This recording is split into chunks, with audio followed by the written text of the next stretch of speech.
In the shop, we have a Kubota RTV x900. Customer states front end is loose and the floor is rotten. So we're gonna see what the front end looks like on it. Put it up in the air here. That front end is really loose. You can see there. This whole thing is just rocking. So it's gonna need control arm bushings, more than likely on both sides. This one's the lowers. Side here.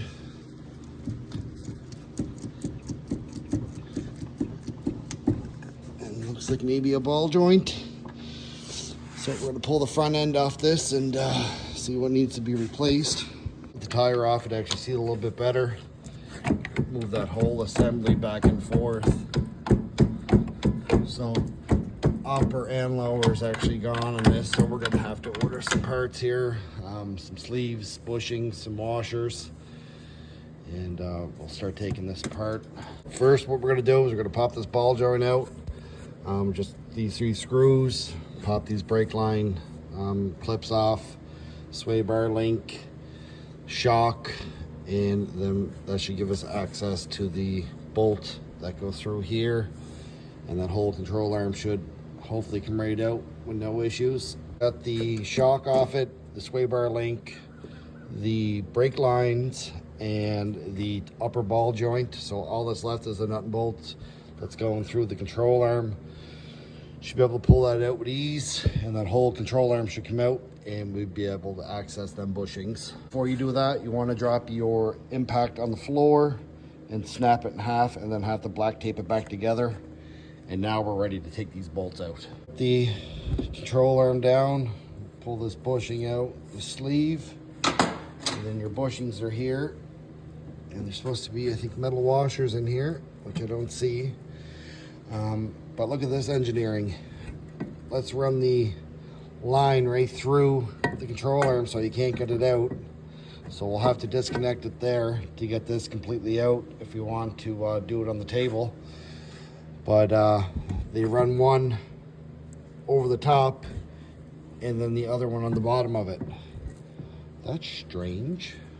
So we're gonna go ahead and get that off. I said there were supposed to be steel bushings. You can see them here, and they're not in the control arm of that one.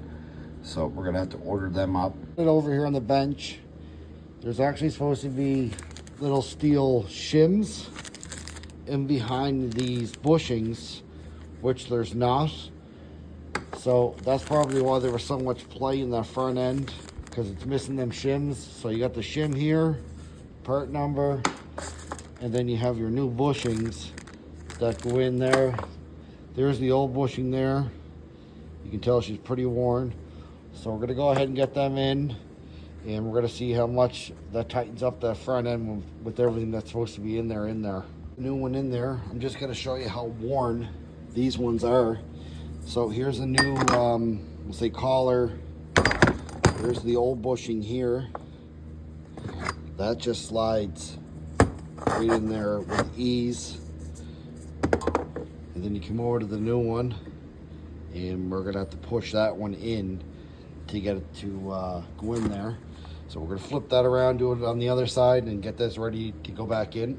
That's all back together, so let's get her back in the machine. Now we're on to the lower one. We got that disconnected, the ball joint. Now it's the nuts and bolts out of here, and that should come right out for us. The lower control arm on the bench here, and as you can see that there is no shims on this either. So I don't know if anybody was working on this before I was at some point in its life, or it came like that from the factory. But we're gonna get them changed out, and we're gonna get these inserts changed out as well. So I probably should have wore some gloves doing this because she's pretty greasy, but too late. So we're gonna go ahead and do that, get that lower control arm back in, and off to the other side to do the same thing. When I was doing this before, these were sliding back and forth, side to side, and they are solid now. And that's not even with grease in them yet. So we got to grease them fittings. So we're gonna go ahead and tackle the other side, and then we're gonna have to tackle this floor. She's paper thin. Get all that ripped out of there and the floor welded onto it, and then she's out of the shop. We got the floor pan out of it. It's actually an insert, which is very smart of Kubota to do, where you can access all the hydraulic lines and stuff up top or down bottom when you remove that skid plate. I did have to fix a couple of pieces of this to strengthen it up, but very, very convenient that these pans come in and out. Here's the old pan here, and I called the dealership to get a price on it, and Buddy said that they're known for rotten. That's why you can order these, but I was expecting this to be like $500-600.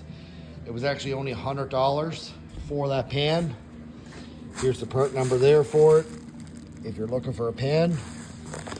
And so we're gonna get this pan put back in, strap down, put the rubber back in, and this Kubota is ready to leave the shop.